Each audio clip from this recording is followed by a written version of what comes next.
우리 어렸을 때부터 정말 많이 들어본 이야기죠? 노아의 방주요.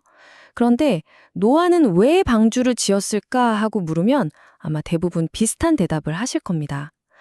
그런데 오늘 여기서는요, 그 익숙한 질문에 대한 조금 다른, 어쩌면 더 깊은 대답을 한번 찾아보려고 합니다. 자, 바로 이 질문으로 시작해보죠. 노아는 왜 그 어머어머한 방주를 만들었을까요? 아마 열의 아홉은 곧 홍수가 오니까 라고 대답하실 거예요. 맞습니다. 하지만 정말 그게 전부였을까요? 오늘 우리가 파헤쳐볼 핵심이 바로 이거예요.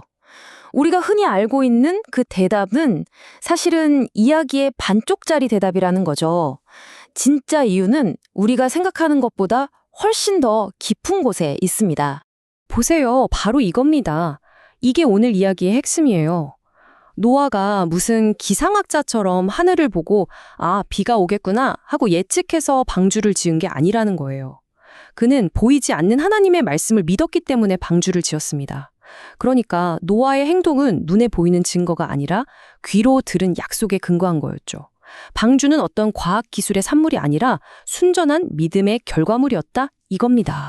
자, 그럼 첫 번째 주제부터 한번 제대로 들어가 보죠. 바로 예측이 아닌 믿음입니다. 이게 왜 중요하냐면 노아는 눈에 보이는 상황을 따라 움직인 게 아니었거든요. 한번 상상해 보세요. 노아가 방주를 짓기 시작했을 때 하늘은 쨍쨍하고 맑았어요. 비는커녕 구름 한 점 없었을지도 모르죠. 주변 사람들은요? 평소랑 똑같이 먹고 마시고 시집가고 장가가고 다들 그렇게 살고 있었어요. 홍수가 온다는 징조는 그 어디에도 없었습니다. 그런데 그런 상황에서 노아는 움직였다는 말이죠. 대체 왜 그랬을까요? 그건 바로 세상을 보는 기준 자체가 달랐기 때문이에요. 눈앞의 상황이 아니라 귀에 들린 말씀, 이게 그의 유일한 행동 기준이었던 겁니다. 바로 이 구절이 그 사실을 딱 보여주죠. 자기 생각, 주변 사람들 평가 이런 거 다 제쳐두고 그냥 하나님이 명령하신 그대로 전부 다 실행했다는 거예요. 이게 그의 행동을 설명하는 전부였습니다. 아주 심플하죠. 그러니까 방주가 그냥 살아남기 위한 배, 그 이상이었다는 거잖아요? 그럼 대체 그게 뭐였을까요? 그건 말이죠. 세상을 향한 하나의 거대한 선언과도 같았어요. 그래서 방주를 이렇게 다시 정의해 볼 수 있는 거죠. 단순히 재난 대피용 배가 아니라 하나님의 말씀에 대한 공개적인 순종행위 그 자체였다고요. 그가 내리치는 망치질 한 번 한 번이 바로 그 순종의 외침이었던 겁니다. 이 히브리서 말씀이 그의 믿음이 어떤 종류의 것이었는지를 정말 잘 보여줘요. 핵심은 아직 보이지 않는 일이라는 부분이에요. 생각해보세요. 수십 년, 어쩌면 100년 가까이 사람들에게 손가락질 받고 비웃음 당하면서도 아직 보이지도 않는 그 일을 믿고 묵묵히 방주를 지었던 겁니다. 정말 대단하죠? 저는 이 표현이 참 와닿더라고요. 말 없는 설교. 노아가 광장에 나가서 확성기 들고 여러분 회개하십시오 하고 외친 게 아니에요. 대신에 그저 산 중턱에서 거대한 배를 짓는 그 행동 하나로 세상 그 어떤 외침보다 더 강력한 메시지를 던지고 있었던 거죠. 그 육중한 목조 구조물이 매일 매 순간 사람들에게 던진 메시지는 바로 이런 거였어요. 심판이 온다. 하나님의 말씀은 진짜다. 그리고 아직 기회가 있다. 바로 이 때문에 성경은 노아를 가리켜서 의를 전파한 사람이라고 부르는 겁니다. 말로 한 게 아니라 삶으로 전파한 거죠. 자, 이제 여기서 한 걸음 더 깊이 들어가 볼게요. 방주가 가진 신학적인 상징성에 대한 이야기입니다. 이 방주의 설계도가 사실은 단순한 배 만드는 설계도가 아니라 구원의 길이 무엇인지를 보여주는 일종의 영적인 청사진과 같았다는 거죠. 이 표를 보시면 그 의미가 한눈에 들어오실 겁니다. 신학적으로 볼 때 이 방주는 종종 그리스도를 상징해요.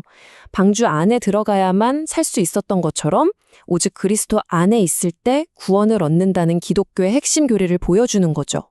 그리고 당연히 방주 밖이 심판을 의미했듯이 그리스도의 밖 역시 심판을 상징하게 되는 거고요.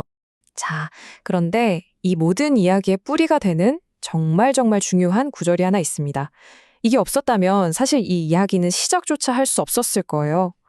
노아가 이 위대한 일을 해낼 수 있었던 근본적인 힘은 그가 여호와께 은혜를 입었기 때문이라는 겁니다. 이 부분을 정말 많이들 오해하시는데요. 이건 꼭 짚고 넘어가야 합니다. 노아가 다른 사람들보다 엄청나게 잘나고 완벽해서 넌 자격이 있다 하고 선택받은 게 아니에요. 그 반대입니다. 하나님이 먼저 그에게 은혜를 주셨고 그 은혜에 대한 반응으로 그 결과로 노아가 의롭게 살고 순종할 수 있었던 거죠. 원인과 결과를 절대로 헷갈리면 안 됩니다. 자, 그럼 이제 이 오래된 이야기를 우리 현실로 한번 가져와 볼까요? 수천 년 전 이 고대의 이야기가 지금 우리에게 대체 무슨 의미가 있을까요? 그건 이 이야기가 그냥 옛날 이야기가 아니라 바로 지금의 우리를 비춰보는 거울이 되기 때문입니다. 그러니까 이 이야기를 보면서 우리가 던져야 할 진짜 질문은 와, 노아 진짜 대단하다? 이게 아니라는 거예요. 진짜 질문의 화살은 바로 우리 자신에게로 향해야 합니다. 나는 지금 뭘 믿고 움직이고 있지? 눈에 보이는 세상과 상황인가? 아니면 눈에 보이지 않는 약속과 가치인가? 바로 이 질문을 우리 스스로에게 던져야 한다는 겁니다. 오늘 나눈 이야기의 결론을 한 문장으로 압축하면 바로 이겁니다. 방주는 홍수 대비용 건물이 아니었습니다. 그것은 보이지 않는 말씀에 대한 한 인간의 삶 전체를 건 응답이었습니다.